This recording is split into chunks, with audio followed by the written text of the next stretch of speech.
Welcome back. I have Stephanie Lee Jackson, who founded Practical Sanctuary. She specializes in sensory interior design and then art and healing. I love how she combines art and healing to merge together for spaces for families. I was actually speaking to a family last night about ADHD, neurodiversity. I was telling her that that it helps kids with ADHD to have a place to put everything.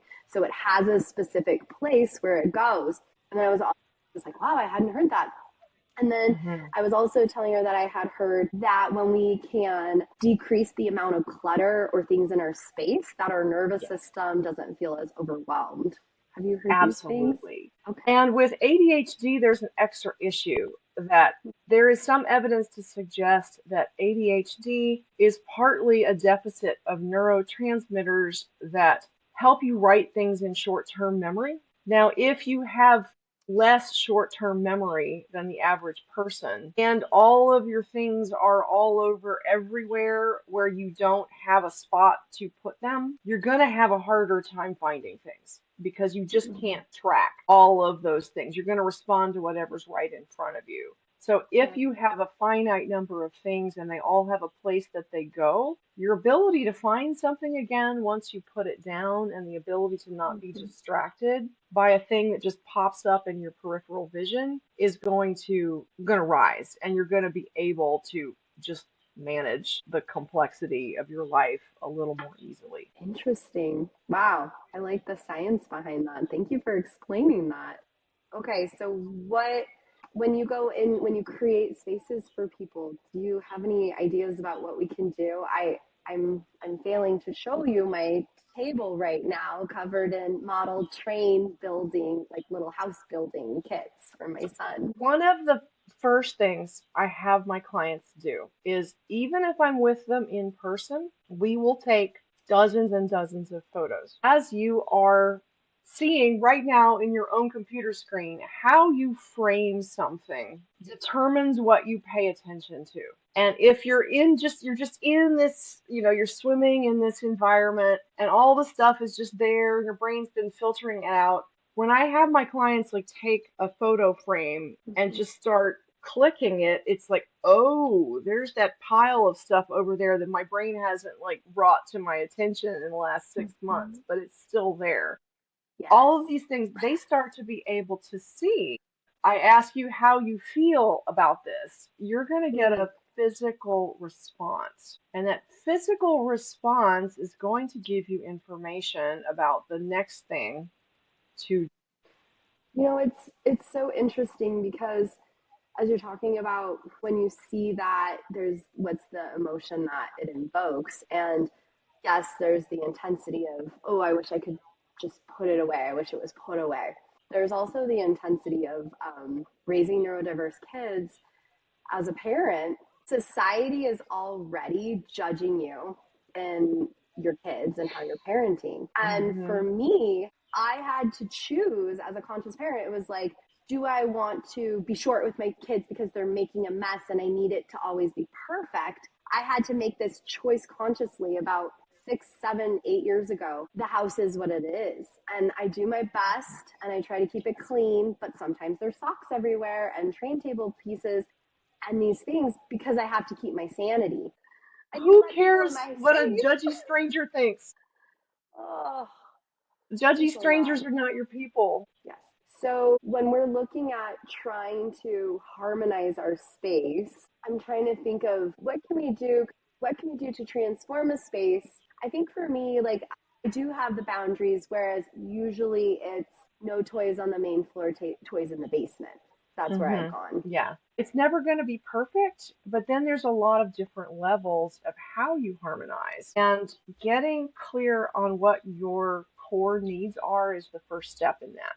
Like, Mm, what are we harmonizing to? yeah. And that's about you. That's about your personal history, your Mhm. aesthetic preferences, what you're trying to accomplish, and about the relationships in the space. And that's going to change over time. So I really help my clients drill down on what it is they really want and what they're allowed to want and what changing the rules is going to liberate for people. I really try to give my clients as much of a sense of their own agency as Mm, is possible within the obvious constraints. yeah. Because as a former fine artist, that was my whole deal. It's like my needs and perceptions are what I am building my life and identity on. So those Mhm, things take precedence. They take precedence over, what my judgy mother-in-law thinks and mhm, what the mhm, neighbors think and what my former classmates who are now all doctors and professionals think. This space has to serve me. And if it means mhm. I throw a giant tarp over the living room and hang canvases on the walls and have a junky old shelf that's full of paint, like that is how it goes. So I really try to help my clients draw that out. Like I Mm, really try to ask people, if money were no object, what would you be yeah, doing with your time? If time were no object, what would you want to be doing in here? And then we move on from there. I love that. I think that's really conscious to do. And it's kind of interesting.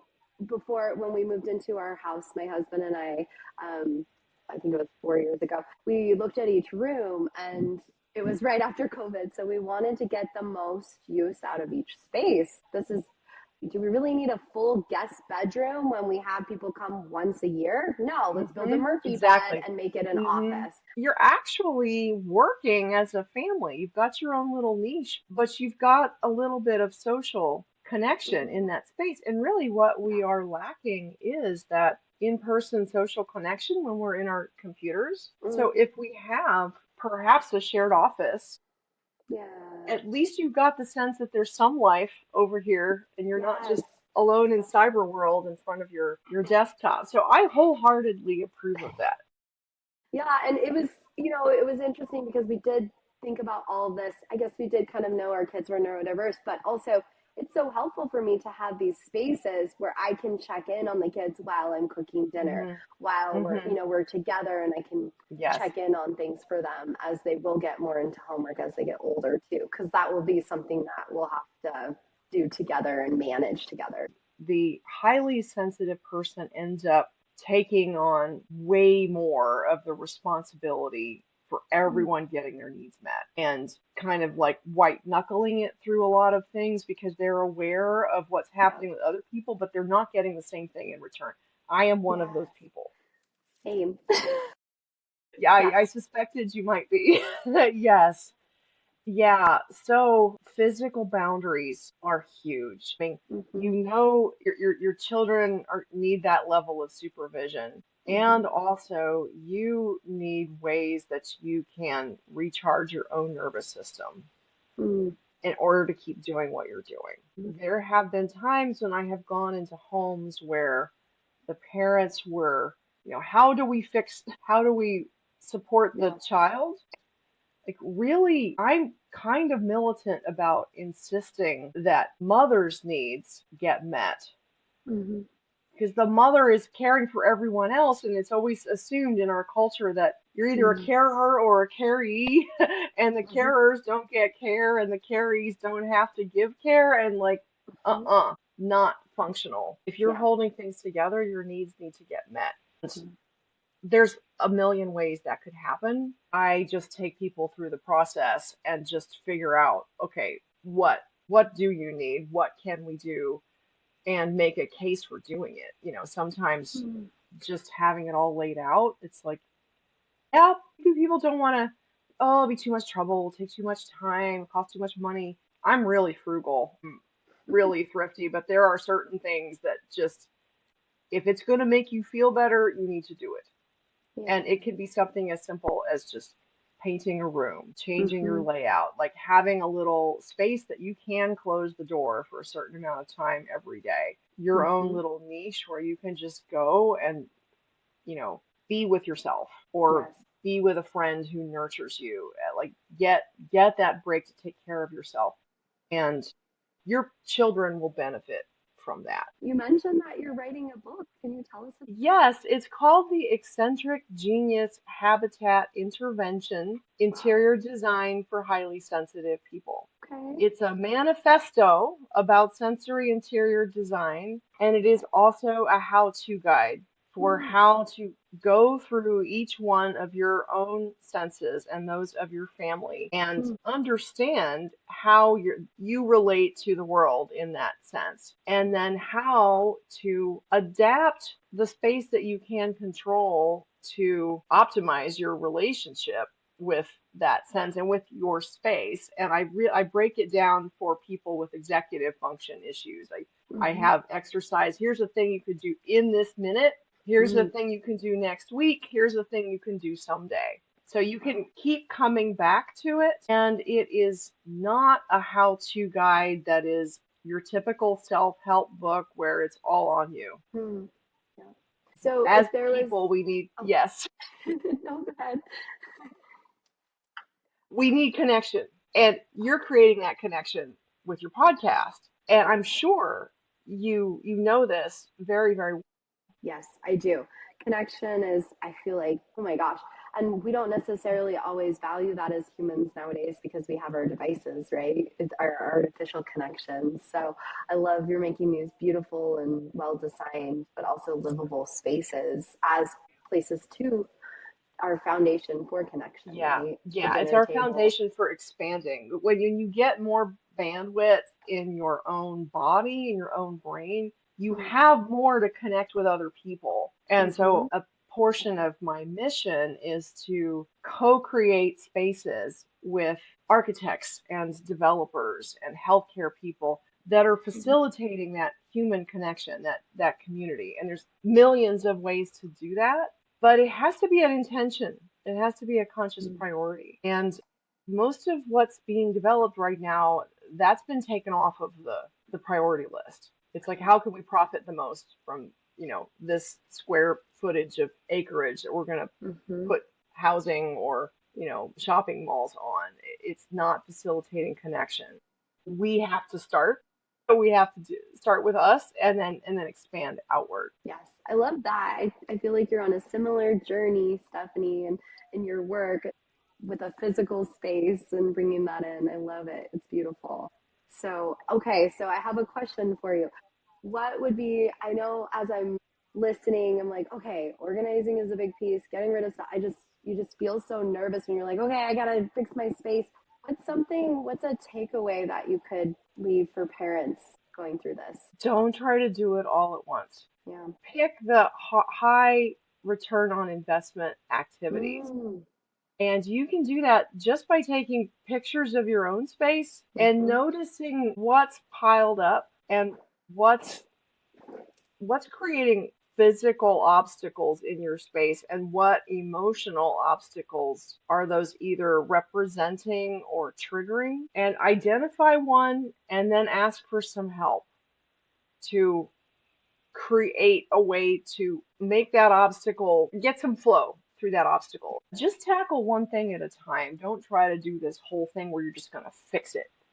Like, that's Yes. what Marie Kondo tells people to do. She's like, you're just going to tidy up once in your life, Mhm. and that doesn't work for neurodivergent people. No, no. It You takes know a what? long time. It's interesting. I heard somebody mention that Marie Kondo, like a lot of her things that she created were before having children. And then once she had children, she came back and said, it's true, you guys are right. Your criticism of me was right. Like there are, it's, it's interesting. It's such a perspective. Yeah. It's very different. Mm-hmm. Yeah. Yeah. Children are changing really fast and they're learning really fast. And you Yeah. can't just like have a one and done with a kid. You understand. It's always, always a process. Yeah, your needs change as you go. Yeah, the space, Mm-hmm. it's almost like a flex space because the space continues to change. Flex space. I love it. Yeah, thank you so much for your time, Stephanie. We'll have links to all of your contact information in our show notes.